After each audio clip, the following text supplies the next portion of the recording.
Hey everybody, welcome back. We are back with Brass Tacks. This is a place where we talk about the toughest questions in organizing and making community change. I'm here this morning with Fausia Muse from Maine Community Integration. Welcome, Fausia. Thank you. Thank you for having me. Yeah, this is great. Yes. So we're talking about a topic that came up about a month ago for me, which is what's deeper than our rage? Yes.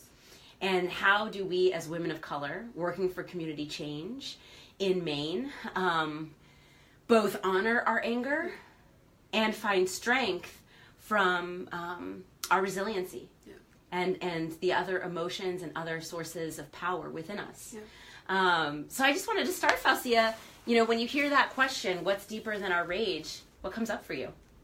I think what's deeper than my rage is injustice. Yeah.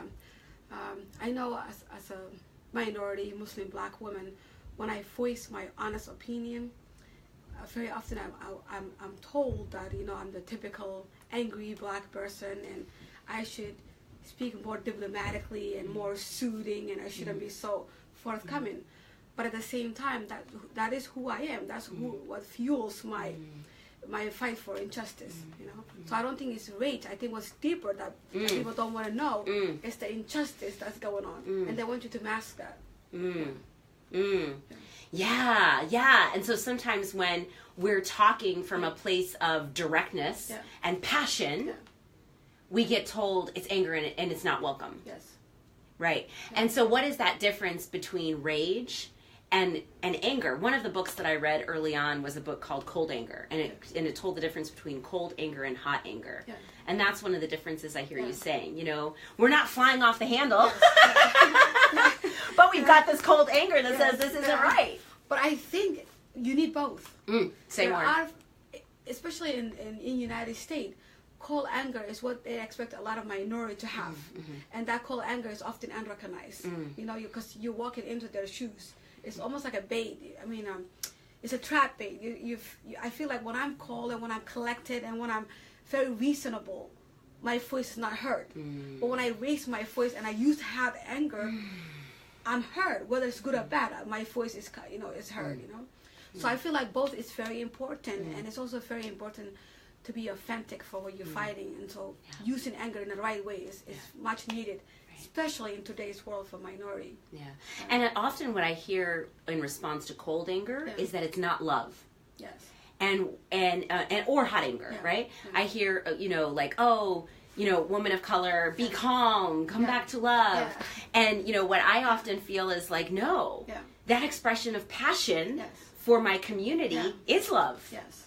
Right? Yeah. And for me personally, I'm finding that the more cold anger I use, the more I find myself, that my authentic self, I'm losing that self. Because I feel like it's not my authentic self to be that person that can be very diplomatic and can, walk on eggshells. I don't find that to be my authentic self. I feel like the person that's very forthcoming, very honest about how I see the world, that's the authentic me. And I don't want to suppress my authentic self. Yeah.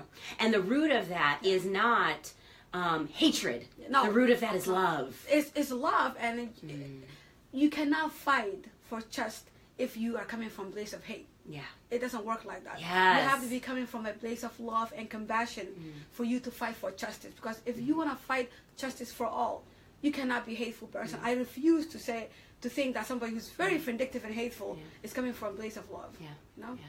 Yeah, and I think that's what gets confused. Is there's this feeling that passion and that directness and that conviction gets misread as being driven by hatred when what's really underneath it is love. Right. And one thing I've also seen is when I speak from that place of passion, it calls other people to come into it. Yeah, say more. Because they sense your sincerity, they sense your authenticity, because despite of what people say, people can always kind of fake it, Yeah, and I think when you're compassionate and you're like, it's people can relate to that. I used to call that, I think in America they call aura. I didn't know how to express that in English, so couldn't explain it in English. I used to say, I feel that person's story, even though I don't know them. And I think what I was feeling is their aura, their authenticity, their sincereness about whatever topic they were fighting for. And so I think it's very important to have both passion, but I believe today's world, sometimes, it's very much called for to have that heart, compassion, anger to fight. Because I don't know, I feel like the cold anger is... Okay. Sorry, just having a little technical difficulty, but now we're all set. Well, Fausia, thank you very much for taking this time with me. Any final thoughts that you'd share with us on how you connect into love in your organizing and how you stay grounded in that? Well, I feel like from a lead experience and somebody who's survived my thing, my struggle make me very resilient, very strong person. But at the same time, it gives me a lot of compassion, a lot of understanding for people. I'm not talking about today, but sometime in the near future, I really want to pursue something in politics. The more I find myself in the State House in the last 3 months, the more I am very strong and advocate of feeling that this is something that I want to pursue, because I feel like it used to be a long time ago where an ordinary American citizen can say, I don't know anything about politics. Today we cannot afford to be ignorant about politics because it affects all our lives, whether it's global issues and also local issues.